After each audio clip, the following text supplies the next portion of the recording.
श्री राम जय जय राम, श्री राम जय राम,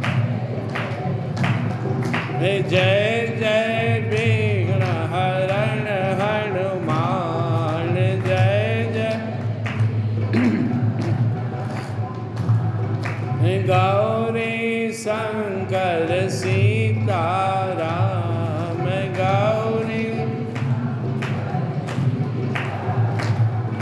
सीताराम जय सीताराम, सीता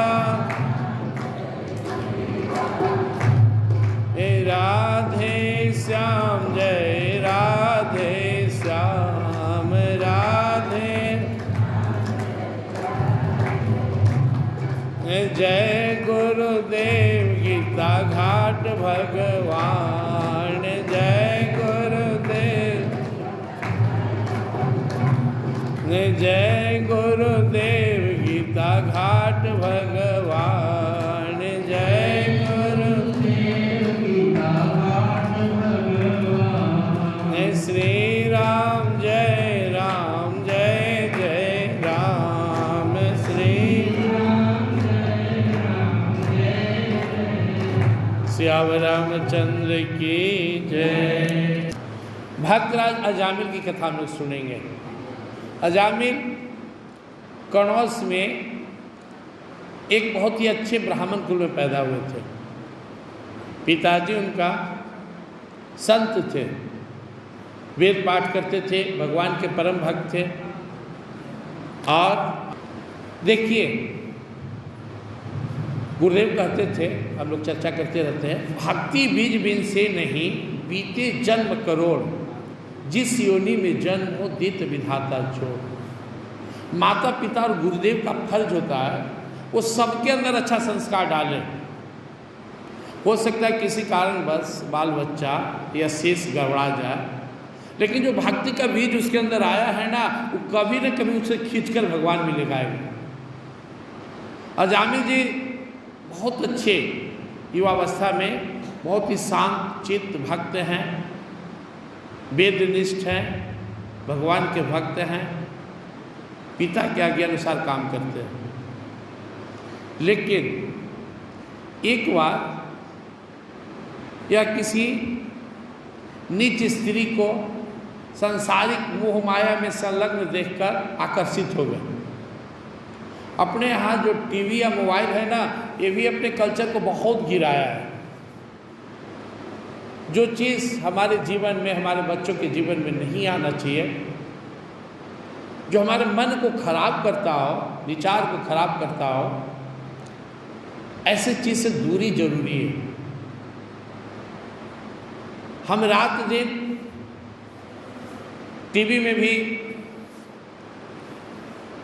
झगड़ा झंझट, मतलब घर बिगाड़न सीरियल ही देखते रहते हैं। आज मोबाइल पर भी इतना नाच गाने अश्लील आ गए हैं कि मन को विचलित करते रहते हैं। हाँ, समझदार हैं, सदुपयोग करते हैं टीवी मोबाइल का, तो उनके लिए बहुत अच्छा भी है। सभी संतों भक्तों का प्रवचन आता है टीवी पर, मोबाइल पर, रामायण कृष्णा देख सकते हैं, भक्तों का जीवनी सुन सकते हैं। मेन चीज़ सदुपयोग और दुरुपयोग है। अजामिल गए थे अपने पिताजी के लिए फल फूल पुष्प लाने।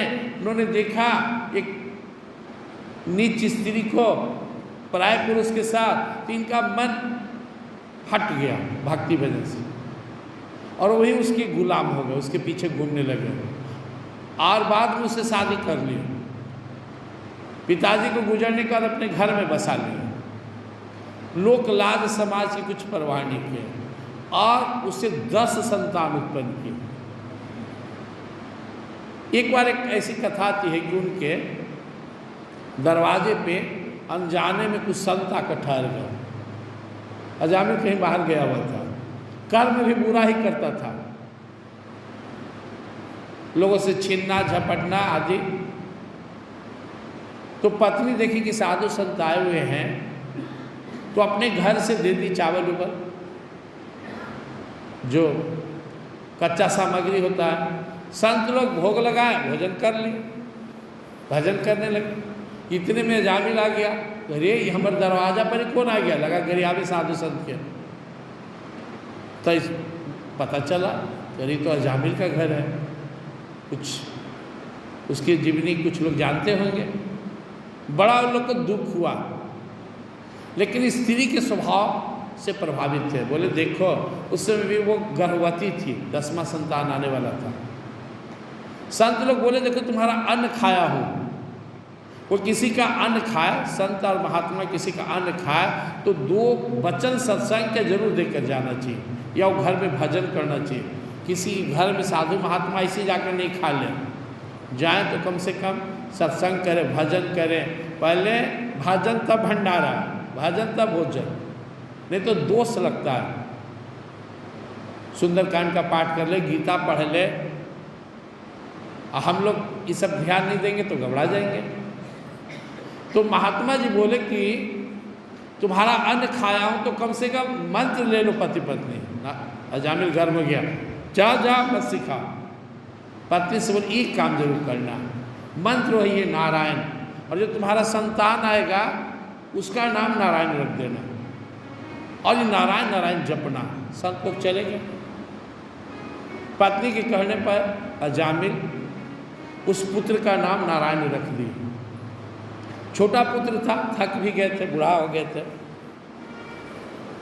मौत तो फिक्स है सबका, यही तो है कि टलता नहीं है। आप चाहे जागे रहें, चाहे सोए रहें, चाहे खोए रहें, मौत तो आएगी, समय से आ जाएगी। इसलिए जीवन में अगर तैयारी करने लायक कोई है ना, हम लोग कार्ड बांटते हैं, डेट देते हैं, आज तिलक है, आज बारात है, और तैयारी करते हैं, कितना धूमधाम से तैयारी करते हैं। लेकिन असली तैयारी मौत की होनी चाहिए, उसकी कोई तैयारी नहीं करते। उसकी तैयारी क्या है? मौत की तैयारी क्या है? मौत के आने से पहले संसार से हमारा आसक्ति खत्म हो जाए, परमात्मा के चरणों में, सदगुरु महाराज के चरणों में भक्ति मिल जाए, ये तैयारी होनी चाहिए। पहले जब शादी विवाह होता था तो देखते थे लड़कियां कितना फुट फुट कर रोती थी। लोग पहले लोग के लोग पता नहीं कहाँ जा रहे हैं, कौन है, कौन देश में जा रहे हैं। अब उतना कहाँ दुख होता है। शादी विवाह से पहले देखा देखी, मोबाइल, बातचीत, अब भय डर खत्म हो गया। जो मौत आपको लेने आ रही है ना, एकदम अनजान है आपके लिए, लेकिन अगर भक्ति की शक्ति है तो मौत आपको नहीं डराएगी, क्योंकि गुरुदेव क्या कहते हैं? जिस मरण से जग डरे मेरो मन आनंद, मर कर ही तो पाएंगे पूर्ण परमानंद। दुनिया मौत से डरती है और भक्त मौत का इंतजार करता है। तो दूत है मेरे प्रभु का, आ गया, हाँ आ गए, वाह, बुढ़िया बिस्तर बांधे चल दी। बुढ़िया बिस्तर से पहले से भक्त का रेडी रहता है। आज तिवारी बाबा थे साथ में, दिन में गुरुदेव के साथ हमेशा घूमते थे, कुछ संस्मरण सुना है। ये यात्रा में हमको गुरुदेव कहते थे कि तिवारी जी ही पायलट रहेंगे, मतलब टीम का कैप्टन, और हम लोग बुढ़िया बिस्तर सरियाते ही रहते थे कि गुरुदेव आके गाड़ी में बैठ गए एकदम टाइम पे, और बोलते थे पंक्चुअल हो जा, तुम लोग आलस में रहोगे तो मौत आ जाएगी, पहले से रेडी रहोगे तो तुम तैयार रहोगे मौत के लिए। जो पहले से तैयार रहता है मौत के लिए तो वो डरता नहीं, वो परमात्मा कहा जाता है। और जो अभी तैयारी में रह गया, मौत टांग के उसको पता नहीं कहाँ लेने चला जाएगा। तैयारी तो करना पड़ेगा। अजामिल की मौत आ गई। अब मौत बहुत डरावनी होती है, खासकर जो भक्ति से दूर हैं, भक्त नहीं है। आया भयंकर चेहरा वाला और अजामिल के प्राण को खींचने लगा। अंत समय में क्या होता है? जिसको जीवन भर याद किए या जहाँ ज़्यादा प्रेम है वही याद आता है। यम यम पापी स्मरण भाव त्यजत्यंते कलेवरम तम तमें वैति कौन्त्य सदा तद्भाव भाविता। अर्जुन, अंत में तुम्हें वही याद आएगा जिसे तू जीवन भर भाव दिया, याद किया, प्रेम किया। सामने बालक इनका नारायण खेल रहा था, प्रेम भी था, छोटा बालक था, नजर आया, तड़प उठे, प्रयास किया और जोर से चिल्लाए नारायण नारायण। आवाज निकला कि नहीं मालूम, बेटा तक गया कि नहीं, कि जैसी बोले नारायण वैसी भगवान नारायण के पास आ गए और उन दूतों को रोका, अरे रुको, ये तेरा अब नहीं रहा, यह जिसे तेरे लोक का यह निवासी नहीं बनेगा, यह हम लोग नहीं जाएगा, तूने सुना नहीं भी नारायण बोला है, अब यह तो वैकुंठ नहीं जाएगा, तो मेरा हो गया, मेरा तिथि हो गया, मैं ले जाऊंगा। दूत बोले मैं नहीं जानता आप लोग कौन है, लेकिन आप बहुत तेजस्वी और पराक्रमी लग रहे हैं, आप ध्यान दीजिए, बहुत पापी जीव है, यह हमारे स्वामी का ही दंड का पात्र है, हमारे स्वामी के पास आएगा वही निर्णय होगा, आप लोग मत डिस्टर्ब कीजिए। बोले नहीं, जैसी नारायण कहा अभी तुम्हारे स्वामी का पात्र नहीं रहा। बोला आपको नहीं पता, अरे इसका बेटा का नाम नारायण है, कि कौन स्वामी को बुला रहा है, थोड़े तो बेटा को बुला रहा है। पार्षद ने कहा हमारा स्वामी जो है ना पूरी दुनिया का मालिक है, भगवान जो है श्री नारायण जो है, और उन्हीं का नाम ही लिया, एक नारायण मतलब मेरा स्वामी, इसका बेटा तो कुछ दिन का है, कुछ साल का है, हमारे जो स्वामी हैं वो तो बहुत पहले से हैं, ये उन्हीं का नाम ले रहा है। और तुम सुन लो दूत, इसे तुम नहीं ले जा सकते हो, जाओ। इस तरह पार्षद और दूतों में संवाद हो रहा है, देख रहे हैं, सुन रहे हैं। यह दूत आपस से बात किया, अब बोला कि इसके तेज के आगे, वो चतुर्भुजधारी पार्षद थे, नारायण जैसा है, कि हम लोग इसके सामने एकदम फीके हैं, छोड़ना ही पड़ेगा, चलो स्वामी समझेंगे, और दोनों गायब हो गए। पार्षद एक बार अजामिल को देखे, और वो दोनों जब अजामिल को देखे तो अजामिल हाथ जोड़ के प्रार्थना करने लगा, कुछ कहना चाहा, लेकिन वो दोनों भी गायब हो गए, चले गए। अब यहाँ से यमदूत जब निकला तो भागते यम के पास गया, अपने स्वामी के पास, बोला महाराज आज एक बहुत गजब की घटना घटी, आपने लिस्ट दिया, अजामिल नामक पापी को लाने गया था मैं, उसका एक बेटा था, उसका वो नाम नारायण रख दिया था, और जैसे अपने बेटा को बुलाया पता नहीं कहाँ से चतुर्भुज रूपधारी कुछ लोग आ गए और हमसे बलपूर्वक उसकी प्राण छीन लिए, लौटा दिए, हम लोग नहीं ला सके, क्षमा कीजिए हमारे अपराध के लिए। यह आँख बंद कर लिए, ध्यान मग्न हो गए, तू जिसका नाम ले रहा है जिस नारायण का, वही हमारा भी स्वामी है और जगत का स्वामी है। दूतों, जिस घर में नारायण की चर्चा हो, जिस घर में भगवान के भक्त रहते हो, भगवान का नाम होता हो, मत जाना, बहुत सुंदर लंबा प्रसंग है भागवत में। यमदूत बोले महाराज, लेकिन था तो पापी, बोले बहुत विचित्र लीला है उस भगवान की, वो पता नहीं किस पर रिझ जाए न रिझ जाए, लेकिन तुम इतना जान लो कि जो भगवान का नाम ले लिया, एक ही बार क्यों ने लिया, वो हमारा अधिकारी नहीं होता है, हम यमदूत उसके पास नहीं जा सकते, वो उन्हीं का पात्र है। और वहाँ पे लंबे श्लोकों में उन्होंने बताया कि नाम का यह प्रभाव है कि जीव चाहे जैसा भी हो, अगर वो भगवान का नाम जपता हो, भगवान के नाम से प्रेम करता हो, भगवान की भक्ति करता हो, उस घर में यमराज उनके दूतों को नहीं जाना है, वर्जित है।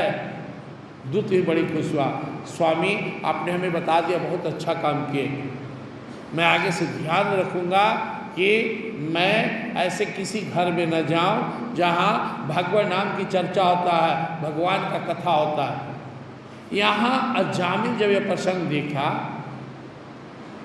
कि अभी ये भयानक चेहरे वाले मेरे प्राण निकाल रहे थे और ये सुंदर चतुर्भुज रूप वाले मेरे प्राण बचाए, तो उनका दिल कराह उठा। जिसे मैंने ठुकरा दिया। मेरे पिता हमको सिखाए थे वेद पढ़ना, भगवान का नाम जपना, लेकिन मैं एक दासी के चक्कर में परमात्मा को ठुकरा दिया, साधु संतों से विरोध किया, कभी भगवान का नाम नहीं लिया, भागते रहा। वो भगवान का पावन नाम, जबकि मैं गलती से अपने पुत्र का नाम ले रहा था और वो आ गए। कितना दयालु है मेरे प्रभु, कितना प्रभावशाली है भगवान का नाम, कितने अच्छे होते हैं सत्संगी लोग। आज से मेरा जीवन भी परमात्मा के लिए समर्पित है। वहाँ से बद्री नारायण चले गए। 6 महीना उनको उम्र बख्शिश मिला भगवान की तरफ से। भगवान का पावन नाम ओम नारायणाय नमः, ओम नारायणाय नमः का जाप करते हुए अंतिम परमात्मा को प्राप्त हो गए। प्रेम से वृंदावन बिहारी। तो हम लोग बराबर सुनते हैं गीता के श्लोक को। यह मायना नहीं रखता हम क्या थे ना, हम क्या थे भूल जाइए। आज से अगर हम भगवान में लग जाएं तो यही मायना रखेगा। हमारा जीवन अब तक जैसे भी बीता हो, हम जैसे ही अपने सदगुरु महाराज के चरण में आते हैं और परमात्मा का अपने जीवन में भगवत प्राप्ति का संकल्प लेते हैं, हमारा जीवन का काउंट आज से शुरू होता है। यही अध्यात्म का रहस्य है। चाहे आपका जीवन जैसा बीता हो, अगर आपने अपने को भगवान के शरण में ला दिए तो पीछे का जीवन एक बोड़ा में बंद कर दिया जाता है, और आप जो सत्संग भजन करते हैं इसके प्रभाव से बोड़ा जल के भस्म हो जाता है। अब बूढ़ा जला तो तनी मानी धुआं होगा, ऐसी नाम मात्र के कुछ आपको फील हुआ तो हुआ ना, वो भी नहीं होगा।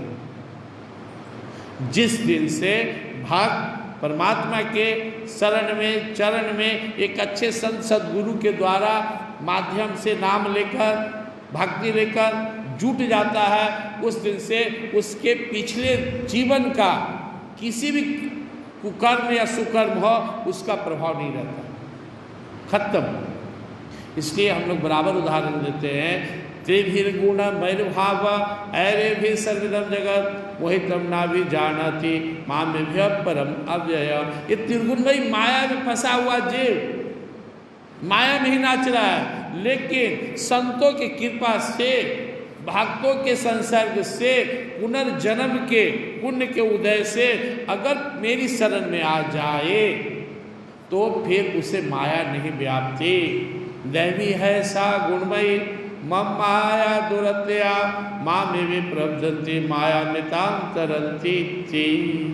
इसलिए पीछे मत देखिए, आ गए ना, अब सभी बैठे हुए परमात्मा के शरण में अपने सदगुरु के चरण में। पिछला मत देखिए हम कैसे थे, कुछ नहीं सोचना। जिस दिन बालक को ज्ञान हो जाता है कि हम बड़े हो गए, कपड़ा पहनने लगता है, नहीं तो नंग धड़ंग घूमता है। ज्ञान नहीं था तो हम जीवन को बिल्कुल किसी तरह से बिता लिए। आज एहसास हो गया कि मैं अपने परम पुरुष गुरुदेव की कहट भगवान के शरण में रहकर परमात्मा में लग गया हूँ। अब मेरे जीवन का उद्देश्य बदल गया। डर नहीं, जो भी हुआ ज्ञानता बस हुआ। और यहाँ एक बात का भी ध्यान रखना है। अब प्रश्न पूछेंगे, मन प्रश्न किसी का उठेगा, इतना पापी शुद्ध कैसे हो गया? पापी तो हम कभी हो ही नहीं सकते, क्योंकि हम शरीर नहीं आत्मा है। पाप और पुण्य तो मन का भ्रम है और संसार का रूल्स है। हम अगर आत्म स्वरूप में स्थित हो गए, पाप का काम क्या है? पाप हमारे चारों तरफ एक घेराबंदी लगा देता है, माया का जो पर्दा है ना खड़ा कर देता है परमात्मा से दूर करने के लिए। हम अगर आत्म तत्व में स्थित हो जाए तो पाप पुण्य का कोई महत्व नहीं है। अपि चेरसी पापेभ्य सर्वेभ्य पाप कृतम सर्वम ज्ञान प्लेवे नहीं हुआ ब्रिजनम संत ऋषि। अर्जुन, सारे पापियों में तूने अगर ज़्यादा पाप किया है तो भी तुम इस आत्म तत्व आत्मज्ञान से इन सब को भस्म कर परमात्मा को प्राप्त कर लेगा। लेकिन ये आत्मज्ञान मिलेगा कहाँ से? किसी संत के शरण में जाओ। तद विधि प्रणिपातेन परिप्रश्नेन सेवया उपदेक्षन्ति ते ज्ञानम ज्ञान तत्वदर्शिन। तत्वदर्शी के शरण में जाओ, ढूंढो अपने जीवन में संत को, सदगुरु को, वही तुम्हें मंत्र देंगे, विधि बताएंगे, जिससे तुम परमात्मा को प्राप्त करोगे। आप भाग्यशाली हैं इनके शरण में। अब जो विधि बताए, रास्ता बताए, चलिए। क्योंकि यहाँ आने से लाइसेंस मिल गया। ट्रेन में चढ़ना है, जाना है, लाइसेंस लेते हैं ना, टिकट। ये थोड़े बोल देंगे कि हमारे सरकारी है तो हम चढ़ जाएंगे। सदगुरु जो होते हैं ना, वो लाइसेंस देते हैं, और हम सभी लाइसेंसी हैं। हम सभी सौभाग्यशाली हैं, हमारे पास लाइसेंस है। इस ब्रह्मांड की कोई ताकत हमें नहीं रोक सकता है, कोई हमें निगेटिव नहीं कह सकता है, कोई हमें गलत नहीं कह सकता है, कोई हमें रोक ही नहीं सकता, क्योंकि मेरे पास गुरु का लाइसेंस है। हम परमात्मा के पास जा रहे हैं, देख सकता है, टीटिया के चेक कर सकता है। चेक करने में मोह माया कोई परीक्षा ले सकता है। अगर हम विचलित ना हो, चले जाएंगे। जा रहे, ट्रेन खुल गई, जा रहे हैं, सुंदर बगीचा है, उतर मत जाइए। सुंदर शहर देख के मत उतर जाइए। कोई कह दे कि भर पेट मिठाई खाएंगे, आओ मेरे साथ, किसी के पीछे मत जाइए। टिके रहिए ट्रेन में, आप अपने मंजिल पर चले जाएंगे। टिके रहिए चरण में, आपके पास लाइसेंस है। सदगुरु ने लाइसेंस दे दिया। भगवान ने कहा लाइसेंस लेकर लग जा, लाइसेंस ले ली। और उस लाइसेंस को लेने के लिए बहुत भाग से मिलता है अवसर, हम लोग भाग्यशाली मिल गए। अंदर में श्रद्धा का एक बड़ा सा पुंज बनाकर रखना है, क्योंकि भगवान ने कहा तद विधि प्रणिपाते न परिप्रश्न सेव्या उपदेश चिंतित ज्ञानम ज्ञान दर्शना। श्रद्धा से उसका महत्व समझते हुए, ये जो मंत्र हमें मिल रहा है ना, ये अनमोल मंत्र है, इसकी वैल्यू समझिए। ऐसे मत समझिए कि हम हो तो सीताराम जपते थे, गुरुजी बोल दिए सीताराम जपते। आप किस जो नाम लेते थे, उस नाम से भी कल्याण तो होने था, लेकिन जो अब जो गुरु से नाम मिल गया, यह नाम उस स्पीड से चलेगा, इसी जन्म में प्राण छूटने से पहले आपको परमात्मा तक पहुंचा देगा, इसी जन्म में। यह फिक्स है। गुरुदेव के द्वारा मिला हुआ मंत्र हमें इस बात की गारंटी देती है कि तुम अगर इनके बताए निर्देशन में चलोगे तो ये तुम्हारा अंतिम जन्म होगा, तर जाओगे, पार लग जाओगे। बाकी मंत्र की कोई गारंटी नहीं है। इसलिए हम सबको अजामिल के जीवन से सीखना है कि हम जैसे भी थे हैं नहीं थे, आज अभी चरण में आ गए तो हम हैं और थे नहीं। आज से, अभी से हमारा जीवन परमात्मा के लिए होगा, सदगुरु महाराज के लिए होगा। इनके बताए निर्देशन में जिएंगे, ये हर काम इनके लिए करेंगे और अपने जीवन को परमात्मा और गुरु पर ही सौंप देंगे। थे, अब हो गया। हम क्या थे भूल जाइए, अब हैं। जितनी भी सांस बच रहा हो वो हमारे प्रभु के लिए, गुरु के लिए, इस भाव से लग जाना है। क्योंकि गुरुदेव का बात मैं हमेशा आपसे कहता था, गुरुदेव कहते हैं, और तिवारी जी भी कह रहे थे। तिवारी जी अपना जीवनी सुना रहे थे कि एक बार गुरुदेव से आग्रह किए, अकेले में बैठे हुए थे। बोले गुरुदेव आप चाहें तो क्या हमको आज ज्ञान नहीं हो सकता है? साधना करो, हो जाएगा। नहीं, आप चाहेंगे, चाहिए, ले हाथ लाओ, सिर लाओ, लाओ रख दें, संभलेगा तुमसे, आओ आओ। तो रुक गए। गुरुदेव हम कैसे कहें कि हमसे संभलेगा कि नहीं, तो आप जानेंगे। तो हम बोलने रहे हैं साधना करो, तुमको मिल गया है, दे दिए हैं, बस समय के साथ मिल जाएगा, लगे रहो लगे रहो लगे रहो। बाप अपने बेटा के लिए उसके अकाउंट में डाल दिया पैसा, 50 लाख रुपया, लिख दिया मेरा बेटा बालिग होगा तो मिलेगा। अभी बेटा नाबालिग है, बैंक में जाएगा, बैंक वाला कहेगा है तेरा ही, नहीं मिलेगा, जा इंतजार कर, जोग बन, जिस दिन बालिग हो गया पैसा मिल जाएगा। हमारे सदगुरु महाराज हम सभी की मुक्ति की गारंटी देकर गए हैं। आप लगे रहिए, टिके रहिए, भजन करते रहिए, आपका बेड़ा पार होना है। प्रेम से बोलो।